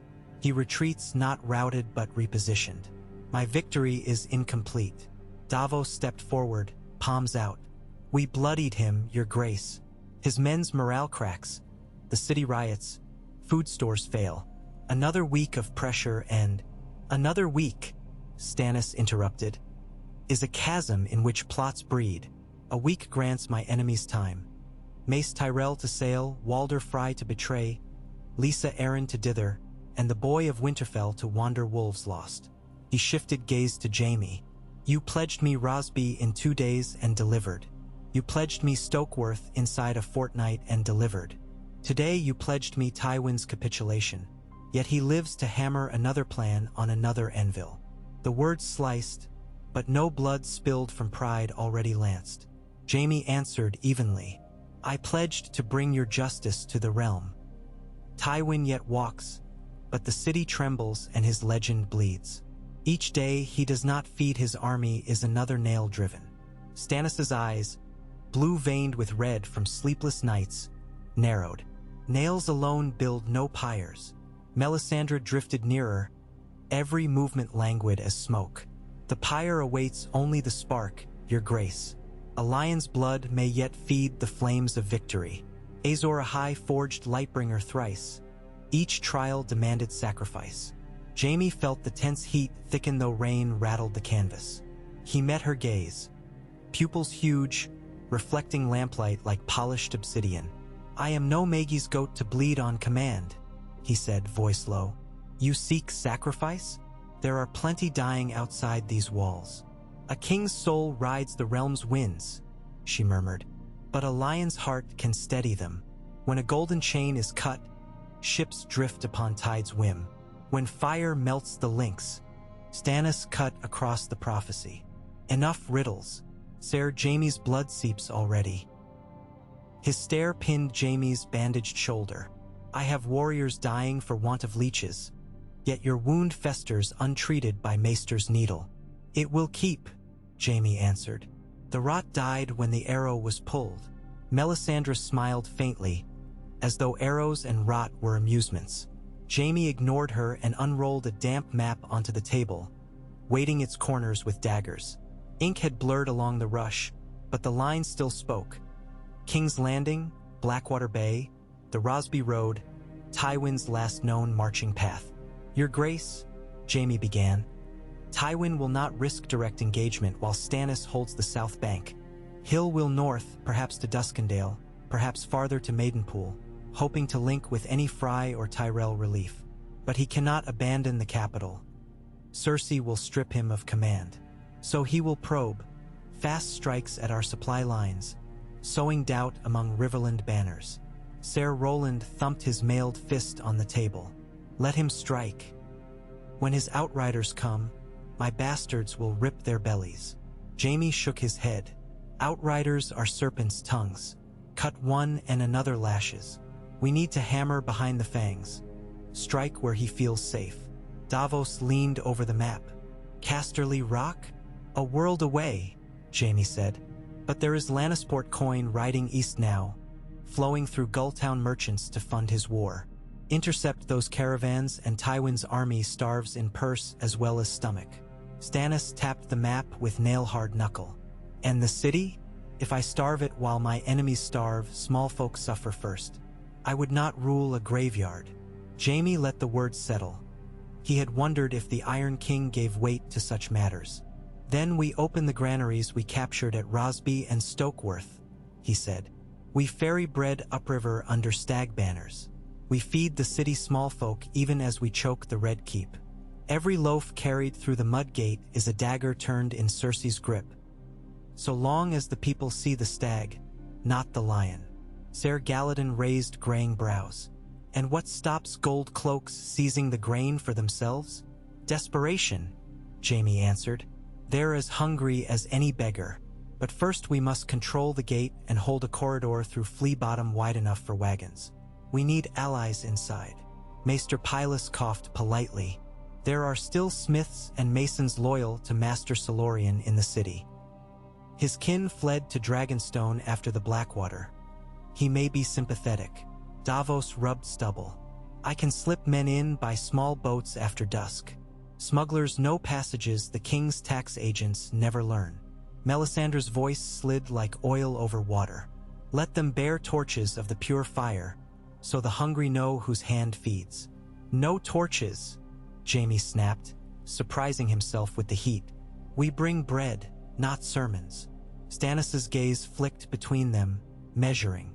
Something like the ghost of a nod past his brow. Davos will command the river run. Ser Roland fortifies our North Bank lodgment. Ser Galladon screens east, hunting Tyrell scouts. Ser Jaime. The king's lip curled almost to a smile. You take 100 swords and ride at dawn to Maidenpool. Find the Lannister gold. Find any Frey banners. Break them. Jaime bowed. As you command. Stannis reached, gripped Jaime's good shoulder with surprising strength. In 2 days I will stand before the mud gate. When I raise my standard, you must already hold Maidenpool or die upon its walls. Fail me, and Dragonstone will burn prayers for you. Jaime met the king's gaze. I have no fear of prayers, but little fondness for failure. Stannis released him. Then ride. The rain eased toward midnight, leaving the world slick as tempered glass. Jaime emerged from the council tent into a hush broken only by distant surf and the nasal whine of 100 frogs newly bowled in the mire. The camp was more sprawling shambles than fortress. Pavilions of patched nightly cloth, A-frames of sod and plank, fires banked low beneath overturned shields.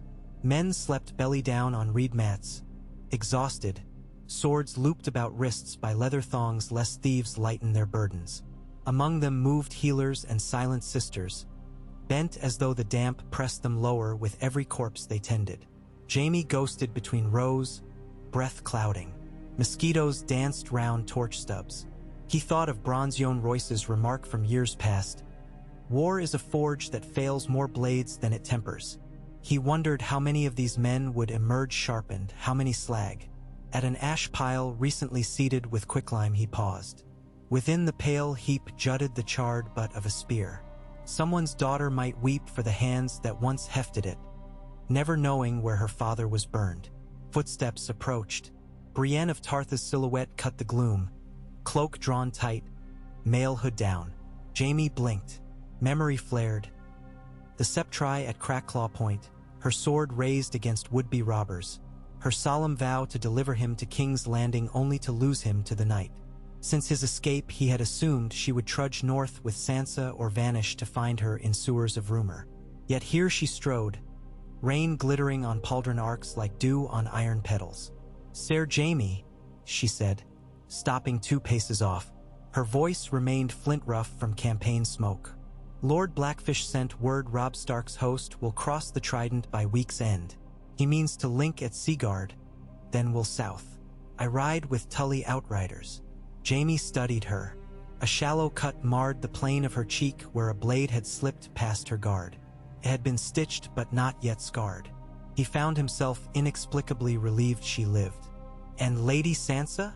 Safe for now, with Lady Stark's escort. Good. The word felt heavier than it should, laden with debts owed. "You'll meet Lannister Steel before you see us again." "Ive met worse." She shifted stance. "Your wound, does it mend?" "It complains," Jaime admitted, "but Stannis's temper hurts worse." A flicker traced across Brienne's eyes, gone before he caught its intent. Worry, perhaps.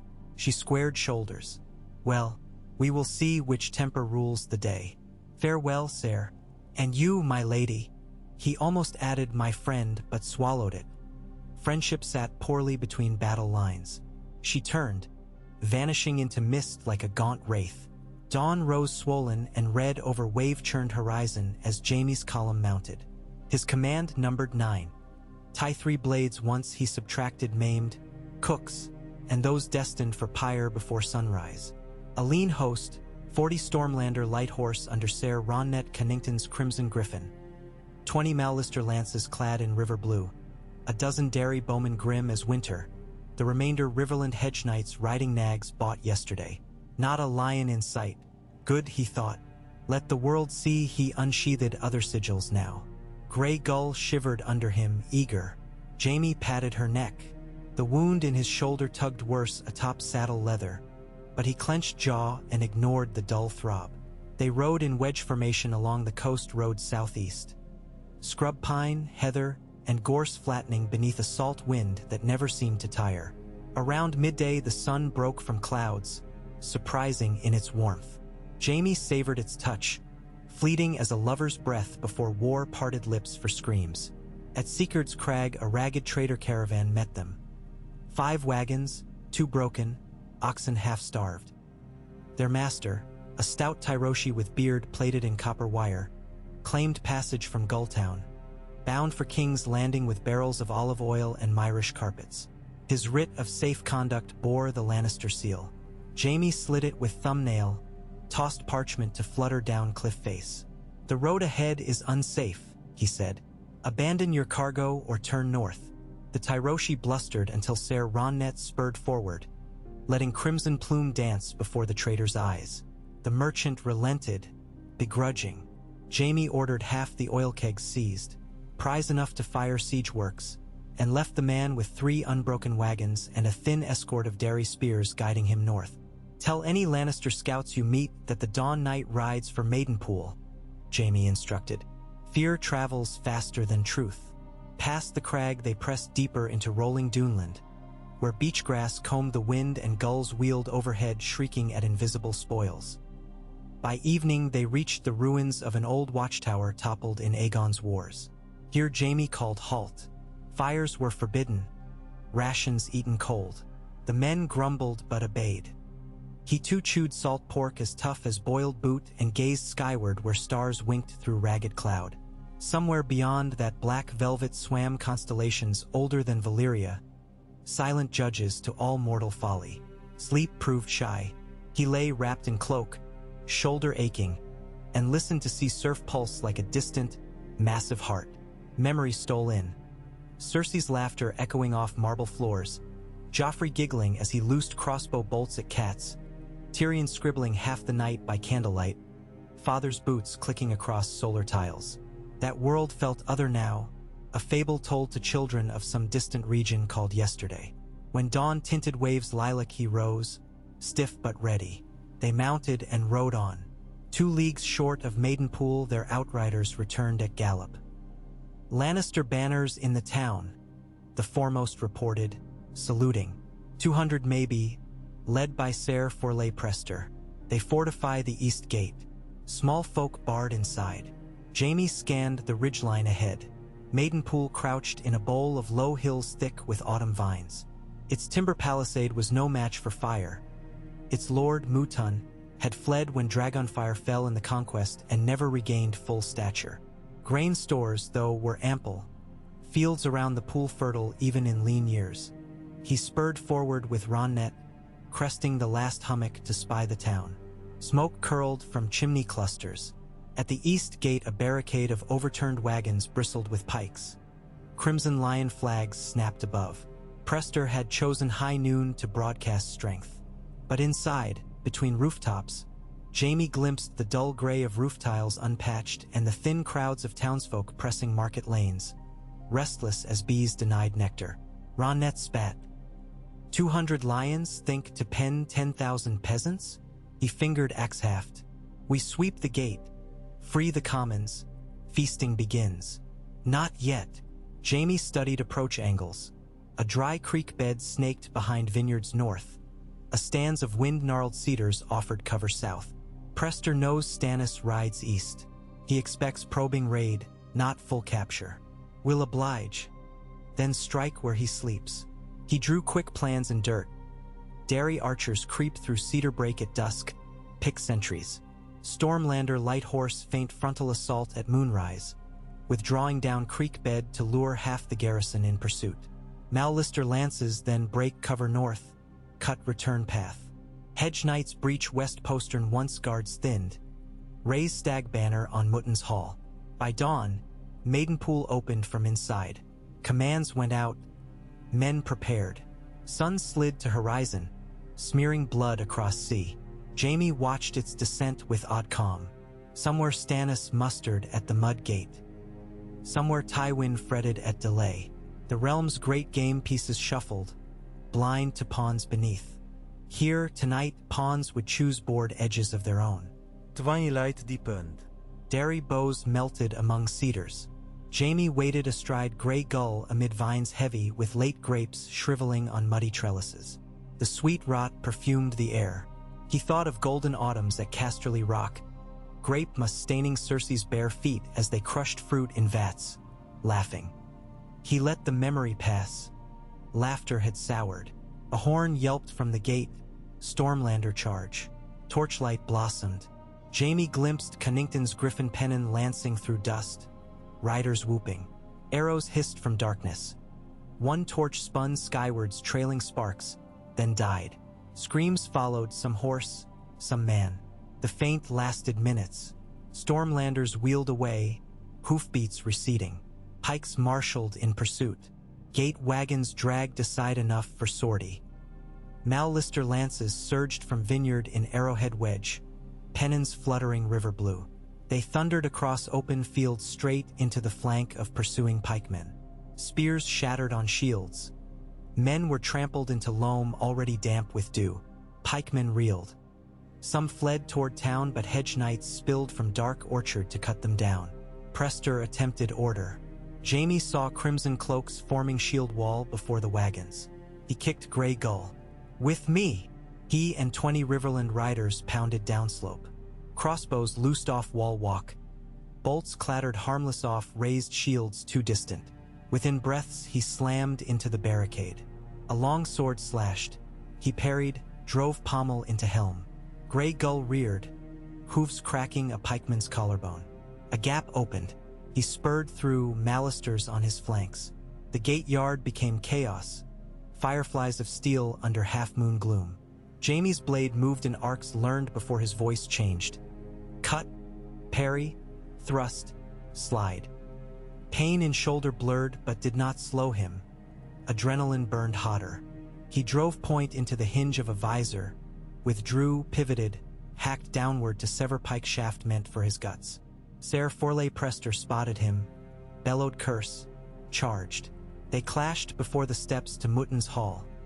Lion against lion given to stag. Prester swung broadsword two-handed, power over finesse. Jaime slipped aside, pommel struck knee, slash across gorget. Prester stumbled, blood sprang from shallow cut. Rage lent him second wind. He lunged, blade low. Jaime caught the strike on crossguard, leveraged twist, sent broadsword spinning. He leveled his own tip at Prester's breast. Yield, Forley. My head on a spike if I do, Prester panted. Head on cobbles if you don't. Jaime flicked eyes to melee ebbing. Lannister men falling or surrendering. Choose. Prester sank to knees, tossed helm aside. I yield. Jaime signaled Riverlanders to secure the hall. Torches flared within moments. Illuminating tapestries of House Mutton faded near threadbare. He strode into entry chamber reeking of stale beer, found store ledgers stacked high. Grain plenty, salt meat plentiful. A cell key ring dangled from hook. Beneath, 2 jail doors barred peasants for petty theft. He ordered them freed. By sunrise, stag banners snapped from every parapet, and preacher ravens took flight bearing news. Maidenpool fed by Storm's lion.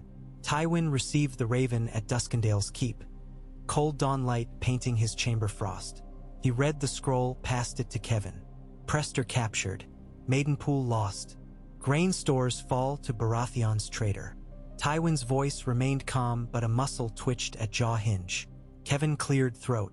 Ravens from the city say riots intensify. Queen Cersei requests additional horse to maintain order. Additional horse she shall not have. Tywin's gaze smoldered. She squandered what I left shielding prancing fools from pitchforks. She may choke on her own pride. A knock. Maester Pycelle tottered in, bearing missive sealed with rose. Tywin cracked it, skimmed, snorted. Mace Tyrell delays, claiming unfavorable winds. He crumpled parchment. A bloated fool waiting for safer board. He strode to table where maps lay pricked by bone pins. The tide turns bold only when guided. We march by night. Jaime thinks to choke me with grain. Let him feast on ashes. We cut behind Stannis, seize Rosby, torch its granaries.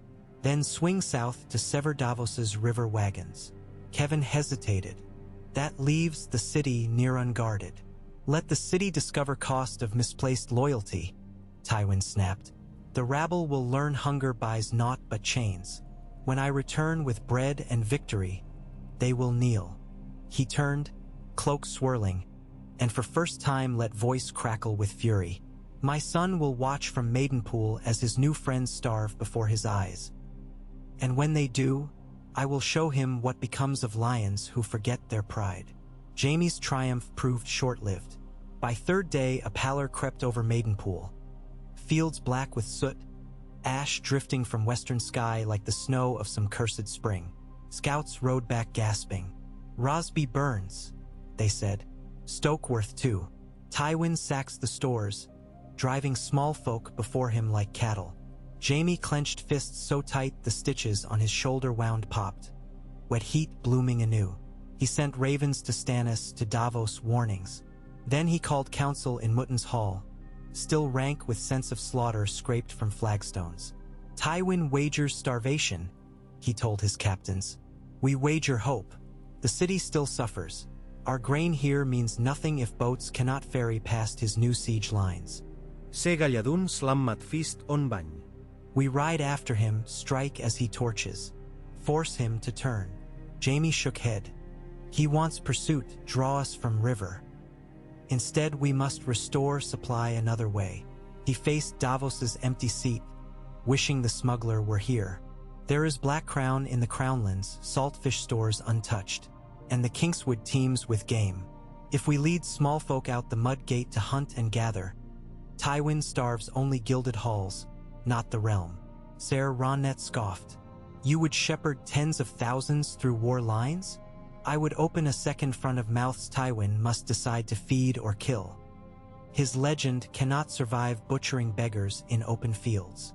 A companionable quiet followed, doubt wrestling duty. At last Maester Pylus spoke. If small folk march, who guards them? Lions could close trap easily.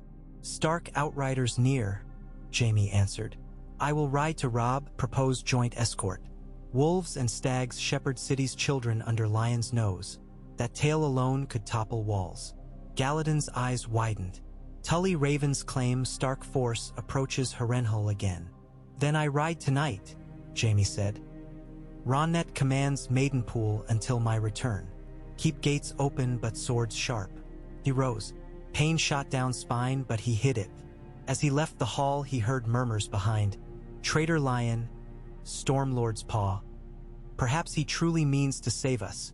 He welcomed neither praise nor scorn, only the road's necessity. The king in the north camped amid rubble once called the God's Eye granaries, half-burned by Gregor Clegane a year gone. Wolves roamed beyond torchlight, real and carved on shields. Jaime approached under stag banner, flanked by 2 Malisters. Sentinels challenged. He yielded sword, was led through muddy lanes between pavilions sown of dire wolf pelts. Robb Stark stood before a stump serving as table, traceries of candlelight gilding the copper in his auburn hair. He wore mail heavy with rain, wolf's head clasp at shoulder.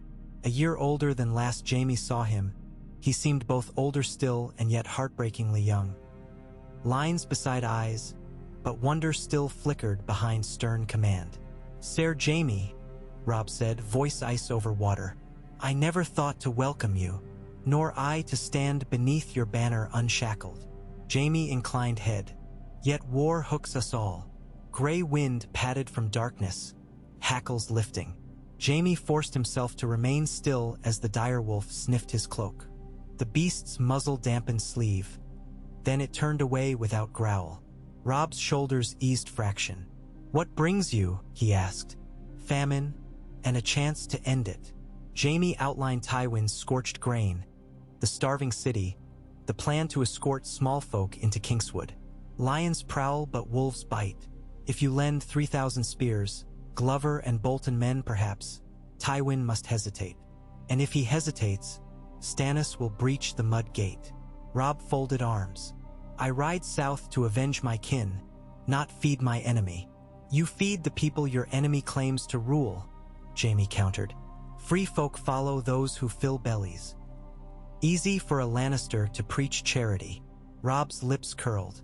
Your father empties barns, then offers crumbs. Jaime swallowed heat. My father and I share blood, not purpose. I risk that blood in serving the realm now. Wolves no choice. Pups needn't bear the sins of their sires. Robb studied him long moments. Torches flickered. Gray wind paced, breath steaming. Finally Robb gestured to the stump. Sit. Tell me exactly how you propose to march 10,000 hungry souls through war. They talked through the night, mapping tracks across Kingswood, water sources, clearing sites for hunting camps. Glover captains weighed in, citing river fords. Mormont women insisted on guard rotations to protect children. Bolton men said little, eyes hooded, as though calculating separate sums. Jaime noted their silence but held tongue. Alliances rarely knit without loose threads. At dawn Robb clasped Jaime's arm. Very well. My wolf walks with your stag. He paused. But should betrayal turn these tracks red? Remember who hunts best in forests. Betrayal has less appetite than Tywin's ambition, Jaime said. He rode back toward Maidenpool with 600 Stark outriders screening him, feeling weight both lifted and added. The road angled near Harrenhal's ruins where ravens perched in blasted ramparts. He felt their gaze like prophecy. Aid from the north might tip scales, but every weight shifted threatened unforeseen tilt. 2 days later, as they neared the rush, black smoke towered across half the sky. Tywin, burning yet more fields. Jaime's riders pressed on, circumventing scorched ground. When at last Maidenpool's walls loomed, dread coiled in his gut. Gate fires burned low. Town seemed intact, but Ronnet met him beyond drawbridge, eyes dark.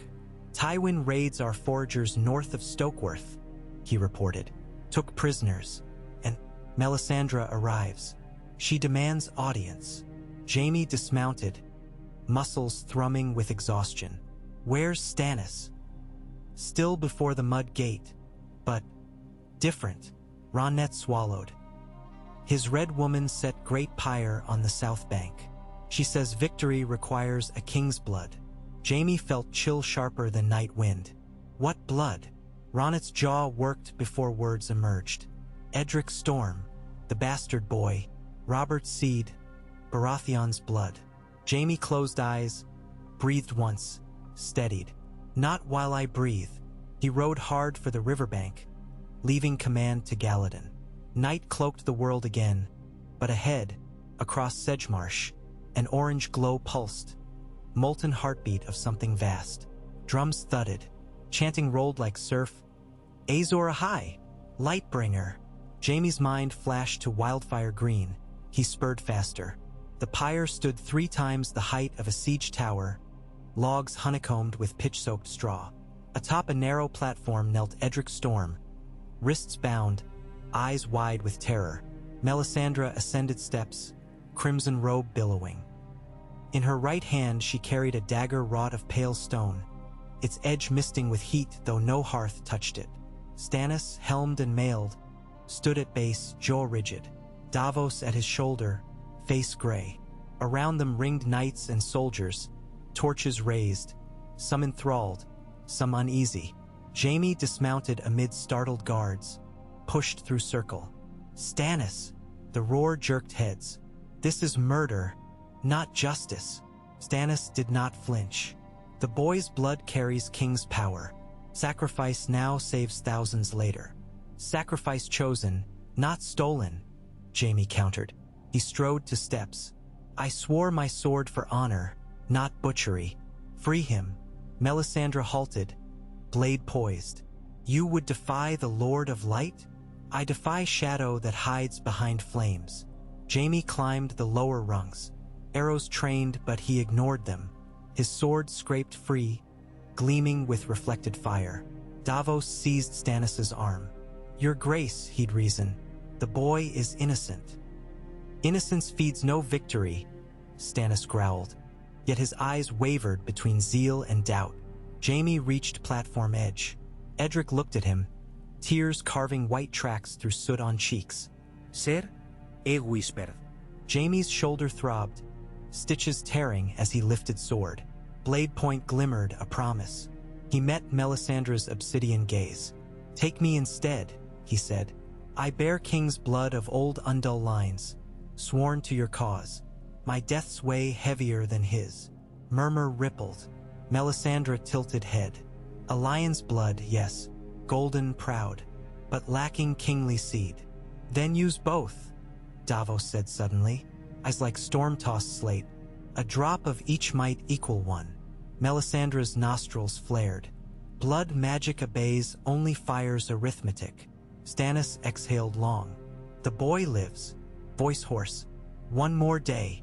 He glared at Jaime. Prove your worth tonight. Bring me boon greater than his blood before dawn. Or I shall have the boy. Jaime sheathed sword. Sweat chilled on spine. Give me until dawn.